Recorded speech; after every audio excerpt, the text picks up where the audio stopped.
بسم الله الرحمن الرحيم. يا أيها الذين آمنوا استعينوا بالصبر والصلاة إن الله مع الصابرين. ولا تقولوا لمن يقتل في سبيل الله أموات بل أحياء ولكن لا تشعرون.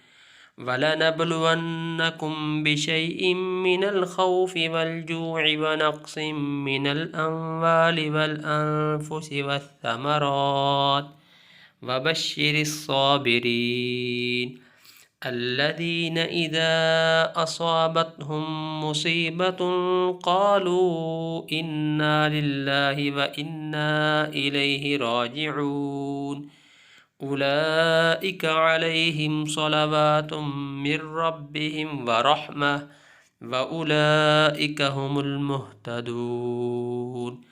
إن الصفا والمروة من شعائر الله فمن حج البيت أو اعتمر فلا جناح عليه أن يطوف بهما ومن تطوع خيرا فإن الله شاكر عليم. إن الذين يكتمون ما أنزلنا من البينات والهدى من بعد ما بيناه للناس في الكتاب أولئك يلعنهم الله ويلعنهم اللاعنون إلا الذين تابوا وأصلحوا وبينوا فأولئك أتوب عليهم وأنا التواب الرحيم.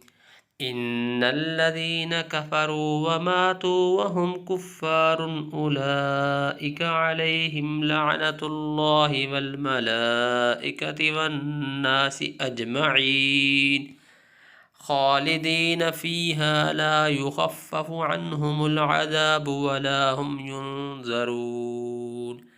وإلهكم إله واحد لا إله إلا هو الرحمن الرحيم.